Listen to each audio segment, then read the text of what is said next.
Hello friends, my name is Dave. Glad that you're here on this fragrance hobby.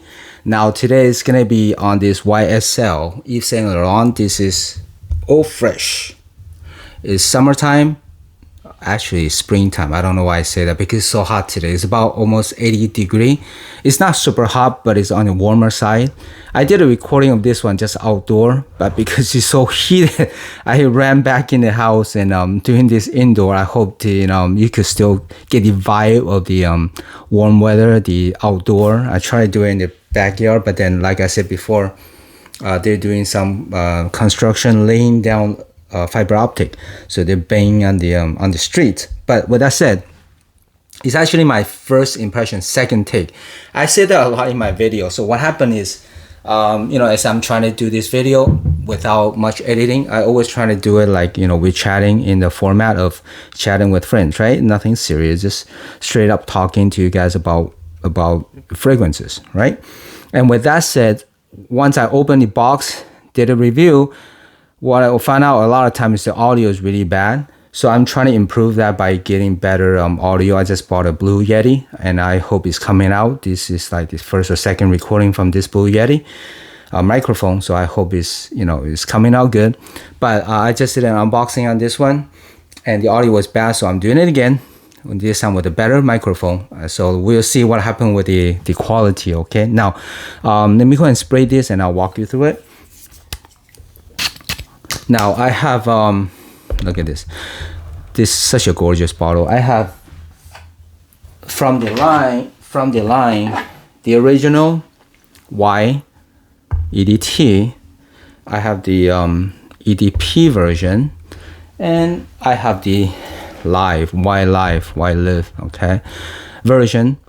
And I gotta tell you, this Eau Fraiche is the most different from the whole line, but it absolutely still have the DNA. I gotta tell you, it absolutely still has the DNA of this lineup. Now they will focus on different main notes, but this one is coming up straightforward lemon. It's just punching through with that lemon scent, plus some geranium and some ginger.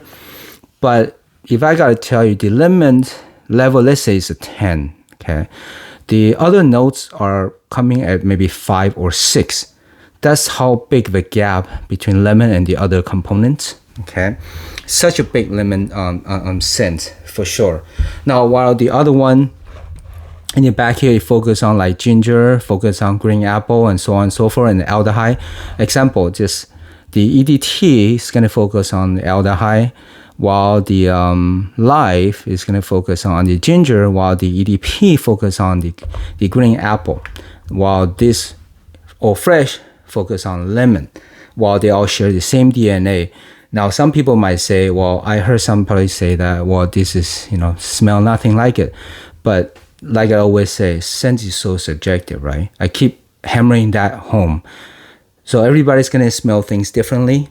So for me, yeah, I pick out the same DNA. Maybe you could say my mind's playing tricks on me because, I know it's the Y line. So in my mind already ingrained that, that might be the truth, but who knows? But for me, I'm just picking out it's the same DNA. It's in here, but they play with the variation. But here's what I think.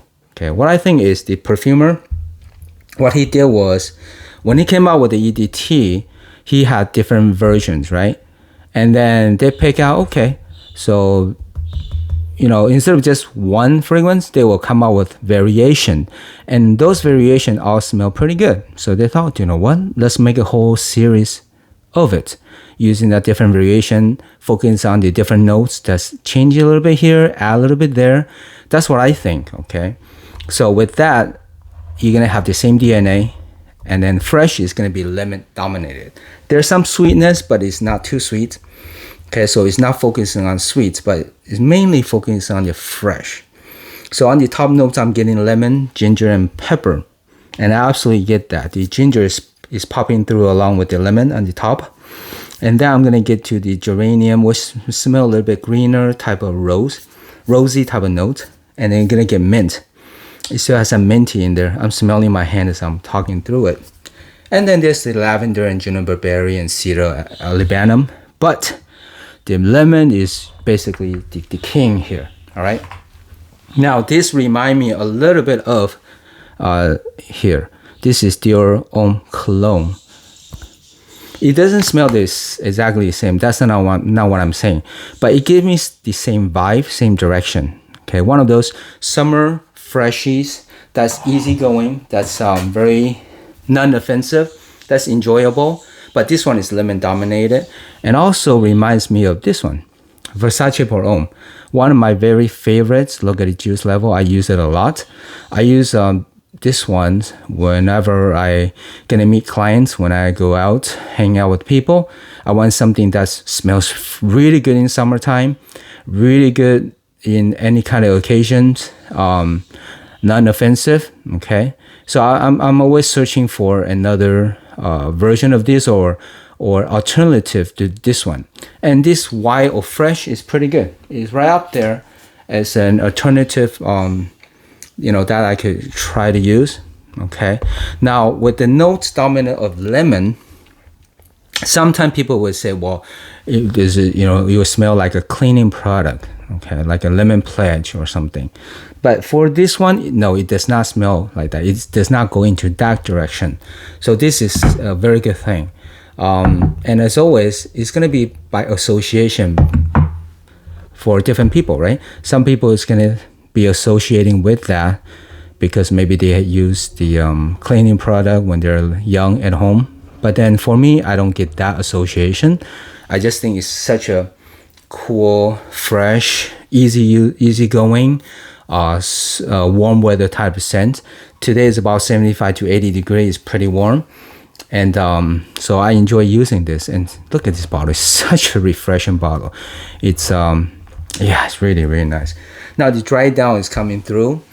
So the lemon is going to be there all the way through, top to bottom, beginning to the end. While I'm still picking up the ginger and mint a little bit.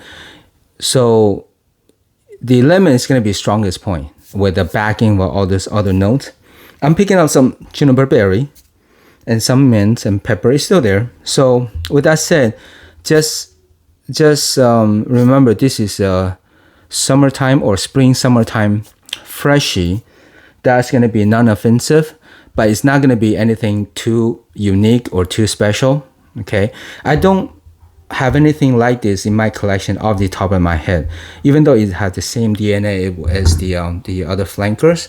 But as far as this scent in particular, nothing is a clone of this, and it doesn't just straight copy of anything. Okay, so for me, this is a beautiful scent, beautiful for summertime, for this type of weather. So as always, you want to use the fragrance in the right setting, right mindset. With that in mind, easy reach. Anybody could use it. Anybody that enjoy a fresh, citrusy type of scent, you could use it for any occasion for sure though, seriously. Now, is it redundant? For me, it's no. I do think that for a fragrance lineup, you do want different scents for different occasion, and they don't have a summertime. So I think this is perfect for their lineup. This is such a great addition. So for me, it's really good though. So pick it up for a good price because they're still the same DNA. It has the DNA of the other ones. So in case you might think it's redundant, but it's not. Even at the dry down, like I said, the lemon is going to carry through. So it's never going to be the same during the life of the scent as the other ones. So with that said, perfectly for what it is. Okay, so I'll give it like 8.5 out of 10. The reason it's not like higher is because it's not too unique. All right, but it suits perfectly for what it's trying to do. So I cannot blame it for that. Right, not everything could be super unique. So all right then, I hope that is helpful though. If you have anything to add on, let me know in the comments. And as always, please subscribe and thumbs up. And thank you for watching. See you next time.